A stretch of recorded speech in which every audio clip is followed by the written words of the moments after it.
Saudações a todos, saudações. Eu sou o professor Wagner. Nossa disciplina de Física Articulada com Mecânica. Nós vamos trabalhar, a partir de hoje, um conceito um pouco diferente. Nós trabalhamos com a estática dos fluidos até a aula passada. Nós vamos trabalhar agora com a dinâmica dos fluidos. É um conteúdo rápido, a gente vai passar por ele de forma bem tranquila.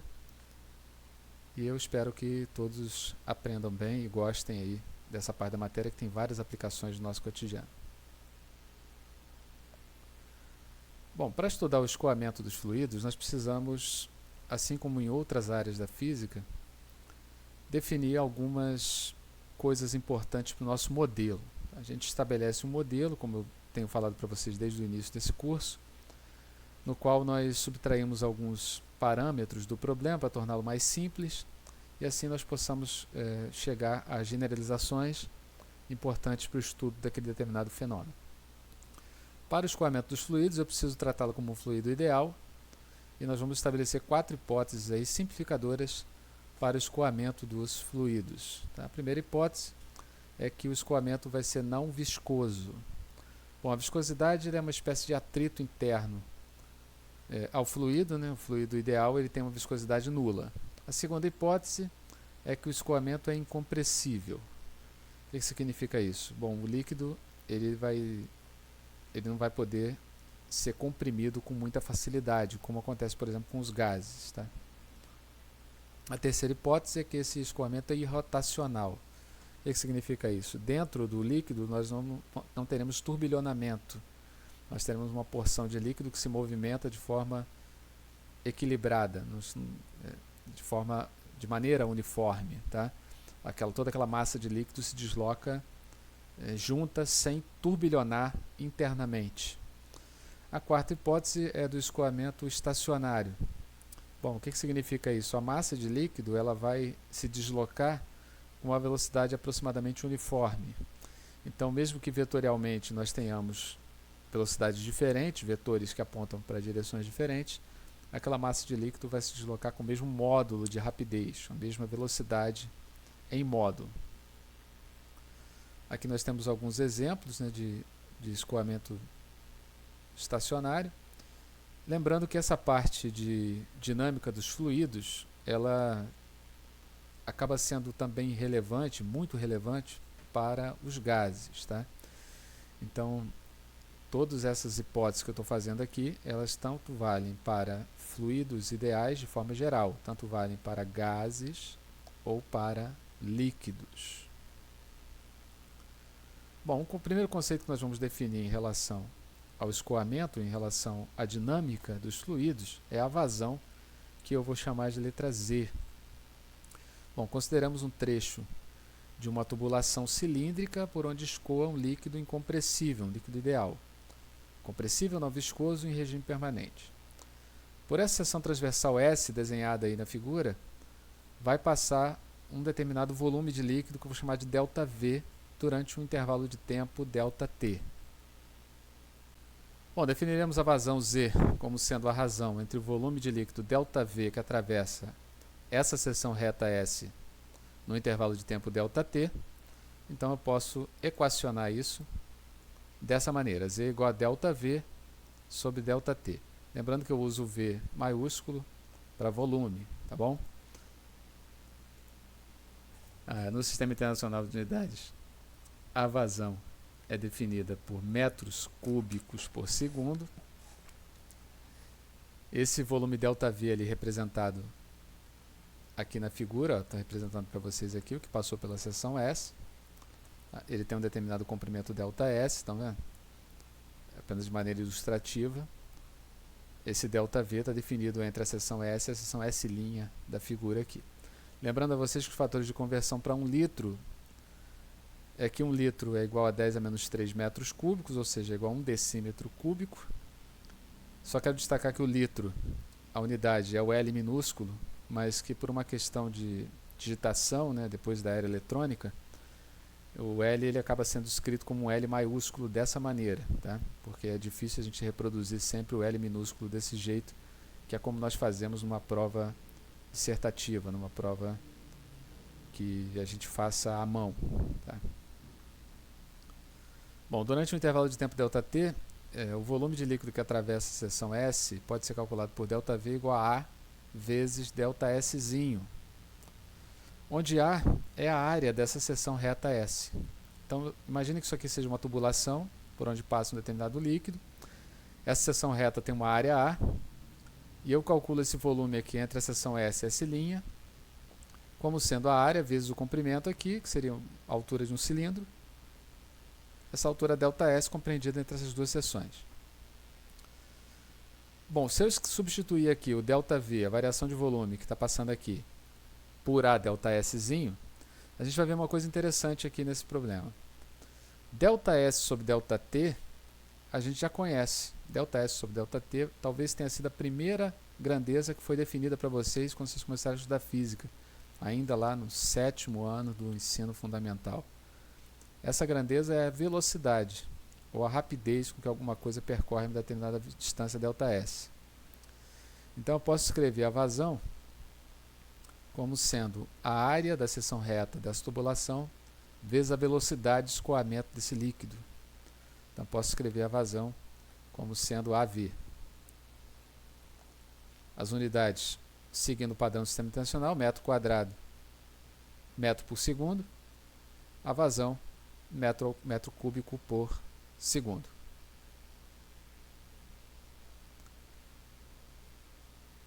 Bom, vamos considerar o trecho da tubulação esquematizado na figura a seguir, por onde escoa um líquido incompressível não viscoso em regime permanente, ou seja, um líquido ideal, um fluido ideal. Seja A1 e A2 as áreas de seção reta S1 e S2, V1 e V2 velocidade de escoamento desse fluido pelas seções S1 e S2, respectivamente. Então vejam aqui que o tubo, a tubulação, ela começa mais larga e termina mais fina. Por essa seção S1, o líquido passa com velocidade V1, por essa seção S2, o líquido passa com velocidade V2. A princípio, nós colocamos V1 e V2, porque não sabemos se as velocidades são iguais. Intuitivamente, nós até sabemos, porque você já deve ter feito essa experiência em algum lugar, quando você fecha um pouquinho lá a boca de uma mangueira, por exemplo, de uma torneira, você vê o líquido escoando numa velocidade diferente. Então, intuitivamente, nós já sabemos o que acontece com essa velocidade, mas nós queremos ver aqui, em cima do conceito de vazão, o que a gente pode falar sobre a relação entre essa velocidade V1 e V2 ao reduzirmos essa área da seção reta aí da tubulação. Bom, lembrando que a conservação da massa, né, já que o líquido é ideal, ele é incompressível, a mesma quantidade de massa que passa por uma seção tem que ser igual à mesma quantidade que passa pela outra. Imaginemos aqui que eu empurro uma massa de líquido aqui, passando por essa seção, essa massa vai empurrar a mesma massa passando pela seção posterior a ela. Então, se eu escrever a equação da vazão através de seção S1 e escrever a equação da vazão através de seção S2, o que nós podemos concluir é que essas vazões são iguais, já que o mesmo volume passa por essas seções. Lembrando que o líquido é incompressível. Então, se eu empurrei aqui 1 litro de água, por exemplo, através dessa seção, tem que passar do outro lado 1 litro de água. Nós sabemos que o relógio é o mesmo para os dois, então o mesmo volume no mesmo intervalo de tempo significa a mesma vazão. Como as equações de continuidade são definidas em cima desse mesmo volume que passou pela mesma unidade de tempo, nós podemos escrever que A1V1 é igual a A2V2. Isso significa que aonde eu tenho uma área maior, o líquido escoa numa velocidade menor. Onde eu tenho uma área menor, o líquido escoa ou flui com uma velocidade maior. O que combina, né, confirma, melhor dizendo, aquilo que intuitivamente a gente já sabia por causa da experiênciazinha lá de fechar um pouquinho o tubo da torneira ou o tubo de uma mangueira, por exemplo, né?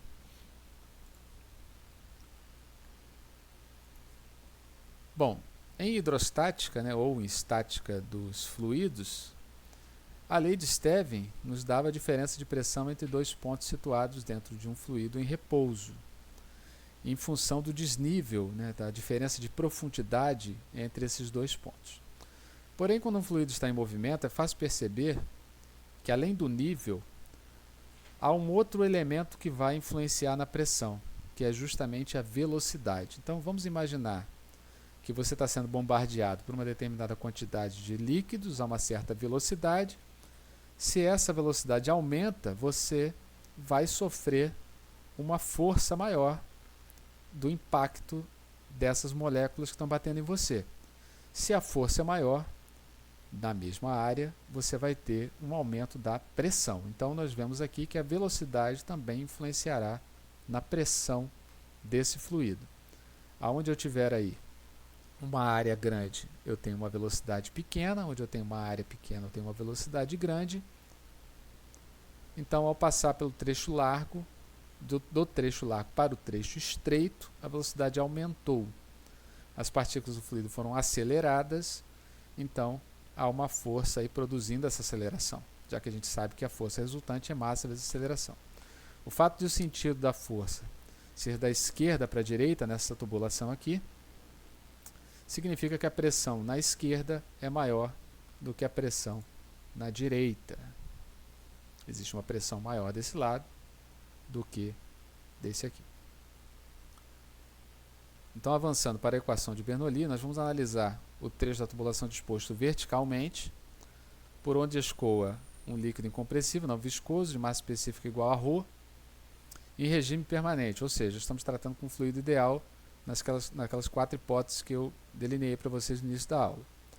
Seja S1 a seção transversal da tubulação aqui embaixo e S2 a seção transversal da tubulação aqui em cima. As áreas respectivamente A1 e A2, conforme a figura, e por essas seções o líquido passa com velocidade de intensidade V1 e V2. Seja P1 e P2 as pressões no centro das seções, a pressão aqui é P1, a pressão aqui é P2, e as alturas desses centros H1 e H2, em relação ao plano horizontal que está aqui embaixo, olha, conhecido também o campo gravitacional G. Então, são esses parâmetros que a gente vai começar a estudar para chegar na equação de Bernoulli. Eu vou pegar uma tubulação de níveis diferentes para tornar a situação mais geral. A seção S1 mais larga do que a seção S2, no meu exemplo. A altura da seção S1, estou pegando o centro dela H1, a altura da seção S2, o centro dela H2 em relação ao nível de referência aqui embaixo. Bom, o físico médico fisiologista Daniel Bernoulli, viveu entre 1700 e 1782, relacionou essas grandezas citadas por meio de uma expressão de grande importância capaz de explicar vários fenômenos do nosso dia a dia. É essa equaçãozinha aí, feia, que vocês vão ver que na verdade ela tem uma beleza escondida. Tá? O que essa equação diz? Que a pressão do ponto 1 mais ρgh1 mais ρv1 ao quadrado sobre 2 é igual à pressão do ponto 2 mais ρgh2 mais ρv ao quadrado sobre 2. Então, todas essas grandezas aqui conhecidas, ele está dizendo que esse valor aqui, ó, do lado esquerdo da equação, é constante ao longo de todo o líquido. Então, se eu pegar o ponto 1 e o ponto 2, eu tenho uma igualdade dentre esses parâmetros. Bom, a parcela P1 e P2 são chamadas de pressões estáticas, enquanto as parcelas ρv1 ao quadrado sobre 2 e ρv2 ao quadrado sobre 2 são chamadas de pressões dinâmicas. Se você reparar, esse número aqui, ó, P1 ρgh1, ele é justamente o teorema de Stevin. Então, numa situação onde eu não tenho a velocidade de escoamento, eu vou zerar esse elemento e vou zerar esse elemento. Logo, eu vou tratar com o teorema de Stevin, ou seja, a lei de Stevin, né? Ou seja, o teorema estático, problema estático. Nós podemos escrever a equação de Bernoulli dizendo que o elemento P1 ρgh ρv ao quadrado sobre 2 é constante ao longo de todo o líquido. Então, se eu pegar qualquer outro ponto aqui, gente, seja intermediário ou seja mesmo depois, que pertença à mesma tubulação, e eu fizer esse parâmetro aqui, pressão estática mais ρgh mais ρv ao quadrado sobre 2, eu vou obter sempre o mesmo número. É uma constante ao longo de toda a tubulação.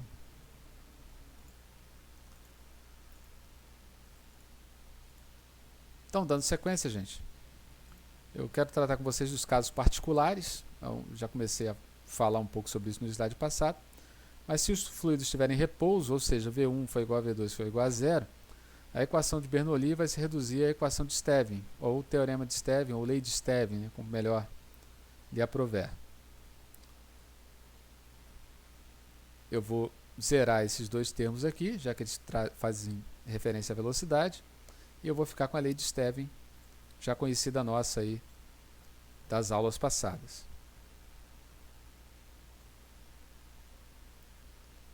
A lei de Stevin pode ser escrita de várias maneiras, né? Nós conhecemos ela assim, ela pode ser escrita assim também. A diferença de pressão entre dois pontos de um líquido é igual à pressão da coluna de líquido.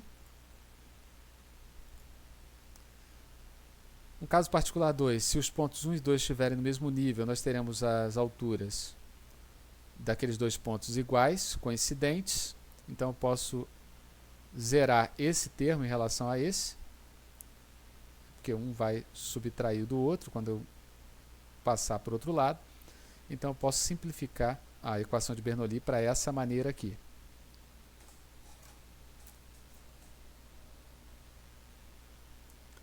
Na figura V1 é menor do que V2, então disso decorre que P1 é maior do que P2. Assim, a velocidade de escoamento corresponde à maior pressão estática.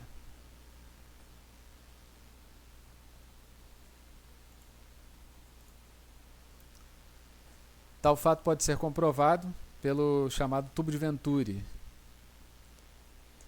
Esse tubo de Venturi, gente, ele é uma espécie de medidor, né, da pressão em cada ponto de uma tubulação. Você faz isso abrindo a tubulação aqui, deixando com que esse nível de água se preencha, como se fossem vasos comunicantes.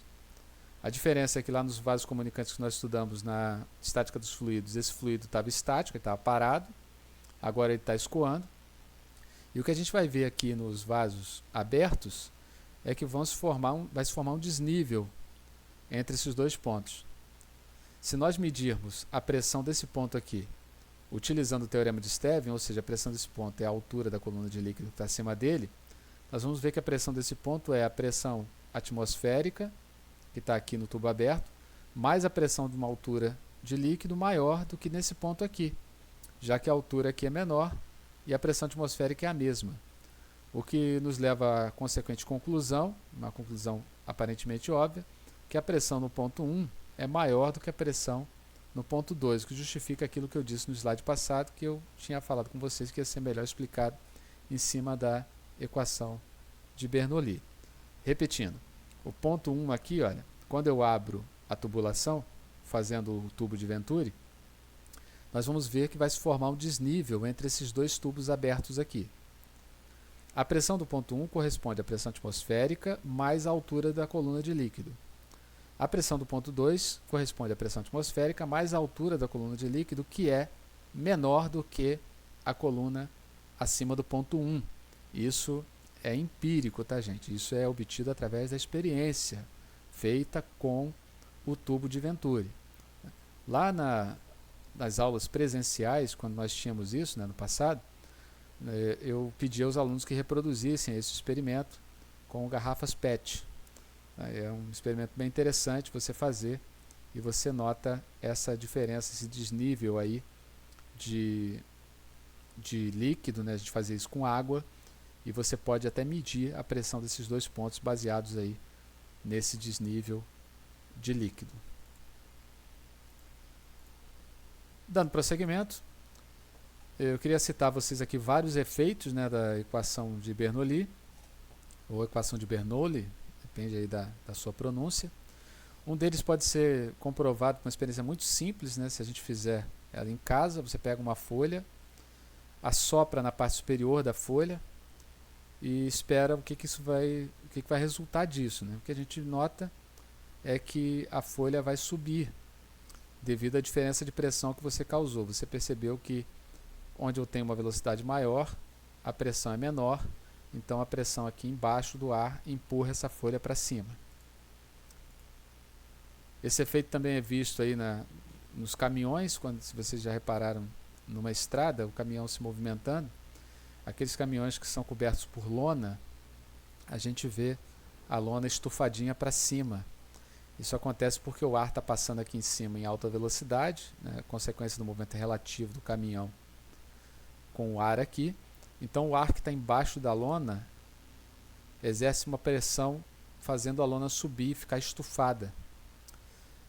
Nas casas nós também vemos esse fenômeno, por isso que as construções que trabalham com telhado, elas têm uma abertura em cima, justamente para quando eu tiver uma movimentação de massa de ar aqui em cima, esse telhado vai sofrer uma pressão, empurrando ele para cima, e quando eu faço essas aberturas na construção, eu não, né, os engenheiros, você minimiza esse problema porque você deixa uma circulação de ar aqui embaixo, tentando tornar a pressão externa e interna aproximadamente iguais, evitando que essa pressão levante os telhados aqui. A gente vê muito isso quando a gente vê aquelas cenas de furacão, né, gente? Principalmente nos Estados Unidos, né? Tornados e furacões, massas de ar muito rápidas, né? Se movimentando em velocidades muito rápidas, e o que a gente vê como efeito é que os telhados são arrancados.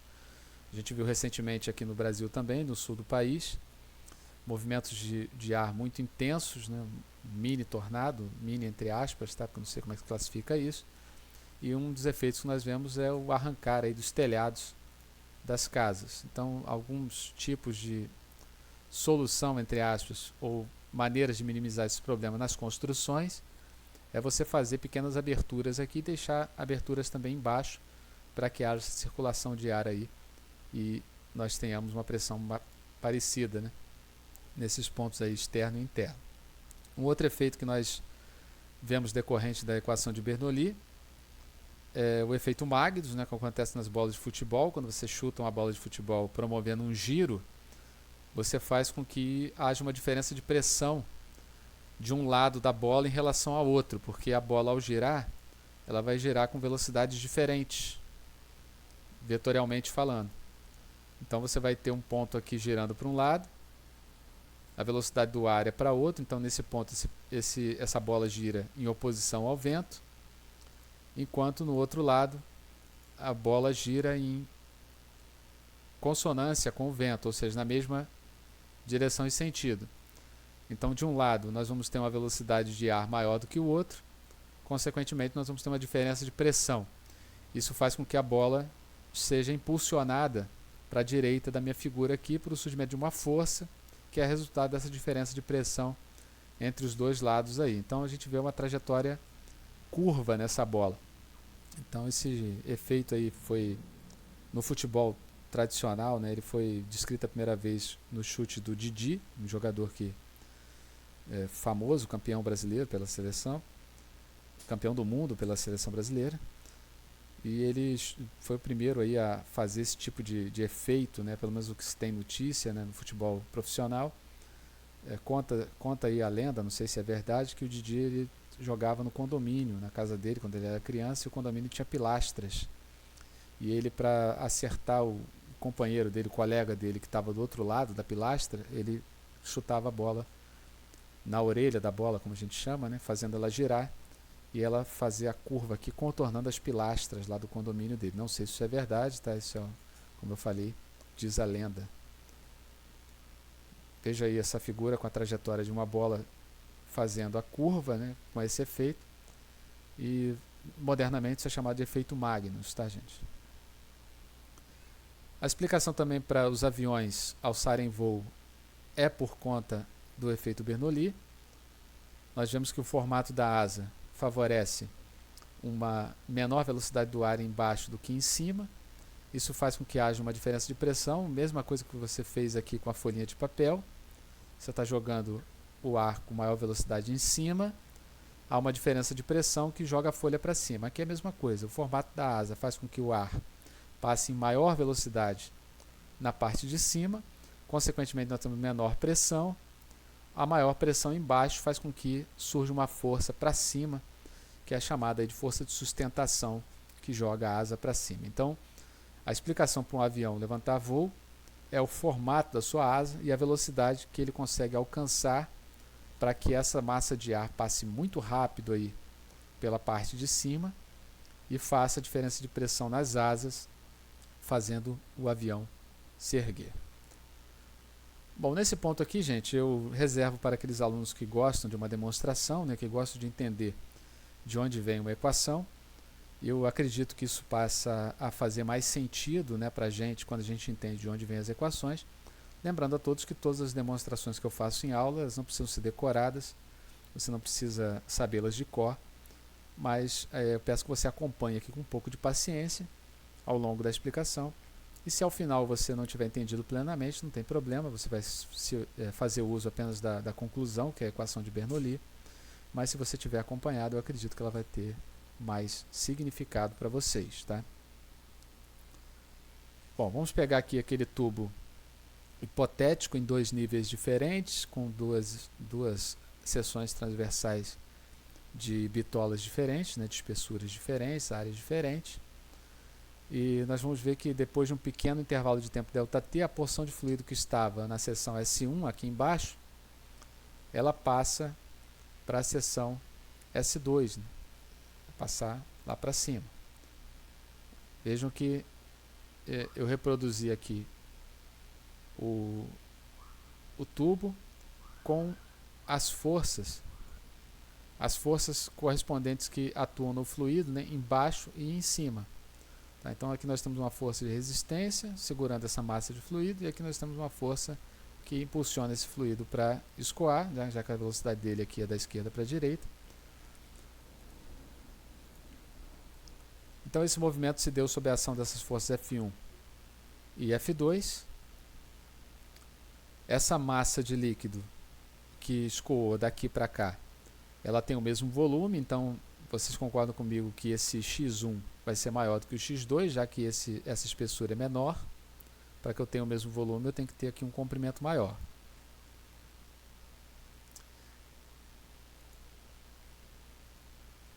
Nós vimos lá no primeiro ano que o trabalho sobre uma determinada massa, né, ele é feito por uma determinada força num deslocamento D. Então eu vou representar aqui o trabalho pela letra W, não sei qual foi a letra que o professor usou lá no primeiro ano, mas eu vou usar aqui W. Tá? Geralmente eu uso a letra tal, mas para não confundir com outras grandezas eu escolhi só o W aqui.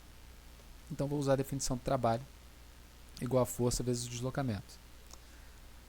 O trabalho resultante dessa massa de líquido aí vai ser força vezes o deslocamento x1 ali embaixo, menos o trabalho feito pela força de resistência ali em cima, que é F2 vezes x2. Já que essa massa de líquido se desloca x1 aqui embaixo, x2 aqui em cima. O deslocamento é x1, x2. O trabalho F1x1 é feito favorável ao deslocamento, o trabalho F2x2 é feito contrário ao deslocamento, por isso o sinal de menos. A força é pressão vezes a área. Lembra da definição de pressão, que é força sobre área. Então, posso substituir F1 por P1A1, F2 por P2A2. Veja que até o momento eu só fiz substituição aqui de letrinhas, né? Mas eu continuo trabalhando com o mesmo conceito. Essa grandeza aqui, gente, olha, área vezes esse deslocamento é justamente o volume de líquido que está escoando, que eu tinha falado para vocês que era o mesmo. E vocês concordaram comigo, o líquido é ideal, então ele não sofre compressão, o mesmo volume que entra de um lado, sai do outro. Então eu posso escrever esse trabalho como sendo P1 menos P2 vezes o volume, já que o volume é o mesmo, eu boto em evidência.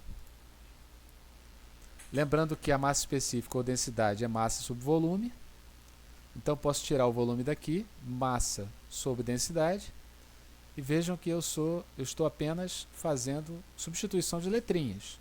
Continuo trabalhando com a mesma grandeza que é o trabalho. Eu só substituí a força pelos conceitos de pressão e área, substituí o deslocamento com a área pelo volume e substituí o volume por massa sobre densidade, uma massa específica. trabalho realizado sobre esse sistema pelas forças gravitacionais é a diferença da energia potencial inicial e final nesse sistema. Então aqui eu estou calculando o trabalho da força F, que está impulsionando esse líquido, e aqui embaixo eu vou calcular o trabalho da força gravitacional, já que há um desnível de altura entre esses dois pontos.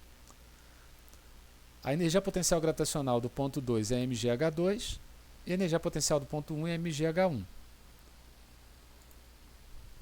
Botando o mg em evidência e fazendo o trabalho resultante, o trabalho total, como sendo o trabalho da força F mais o trabalho da força gravitacional, e igualando isso ao teorema do trabalho da energia cinética. Não sei se vocês lembram também lá do primeiro ano, o trabalho é igual à variação da energia cinética. Eu posso escrever essa linha aqui. Em resumo, é o seguinte: o trabalho da força F que impulsionou o líquido, mais o trabalho da força gravitacional devido ao desnível, tem que ser igual ao trabalho total, que é igual à variação da energia cinética. Substituindo o trabalho da força F pelo resultado que eu peguei aqui em cima, o trabalho da força gravitacional pelo resultado que eu cheguei aqui do lado, eu fico com essa expressão. Se você lembrar que a variação da energia cinética é a energia cinética final menos a energia cinética inicial, mv² sobre 2, nós podemos escrever essa linha dessa maneira. Como a massa aparece em todos os elementos, eu posso cortá-la. Vejam que a equação já está com a cara de Bernoulli, só falta fazer um ajuste, né? Botar tudo que tem 1 para um lado e tudo que tem 2 para o outro. Então, depois desses exaustivos 10 minutos de demonstração, você chegou à conclusão de que a equação de Bernoulli é exatamente aquilo que eu tinha apresentado para vocês nos slides passados. Então vamos fazer um exercíciozinho para a gente poder finalizar a aula de hoje. Vocês vão aprender plenamente esses conceitos quando vocês começarem a praticá-los, tá? Então vamos fazer um exercíciozinho aí. A figura mostra uma tubulação disposta horizontalmente, por dentro da qual escoa um fluido ideal de densidade 6 × 10⁻² kg por metro cúbico. As áreas das seções retas S1 e S2 são respectivamente 5 × 10⁻⁴ metro quadrado e 2,5 × 10⁻⁴ metro quadrado. Sabendo que os pontos 1, a velocidade é 2 metros por segundo e a pressão é 5,4 × 10⁴ Pascal, calcule a velocidade e a pressão do ponto 2. Então, usando aí a equação de continuidade, nós temos que a vazão pelo ponto 1, pela seção 1, é igual à vazão pela seção 2. Então, A1V1 é igual a A2V2. Eu posso achar V2 colocando o A2 para o lado de lá dividindo e substituindo os números que eu tenho aí dados no enunciado. A velocidade do ponto 1 é 2, as áreas são 5 e 2,5, vou poder cortar aqui o 10⁻⁴.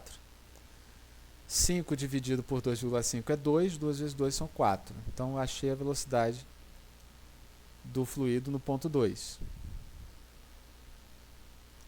Para encontrar a pressão, eu vou jogar na equação de Bernoulli, igualando o ponto 1 e o ponto 2 nesses parâmetros. É importante destacar que o ponto 1 e o ponto 2 se encontram no mesmo nível de altura, ou seja, no mesmo nível de profundidade. Então eu posso cortar esse elemento. A equação ficou dessa maneira. Eu tenho tudo que está colocado aqui, olha, à exceção daquele número que ele me pede, que é a pressão 2. Então vou substituir tudo, colocando o P2 aqui de um lado e tudo que eu tenho de informação do outro lado. Substituindo, nós podemos escrever P1 5,4 × 10⁴, tirado aqui do enunciado. A densidade 6 × 10⁻², olha, tirado aqui do enunciado. O 2 vem da expressão, que eu tinha botado em evidência. E aqui dentro eu tenho V1 ao quadrado, que é 2 ao quadrado, e V2 ao quadrado, que é 4, obtido aqui na primeira etapa de resolução do problema. Resolvendo essas continhas, eu já fiz para vocês, nós achamos 5,04 × 10⁴ Pascal.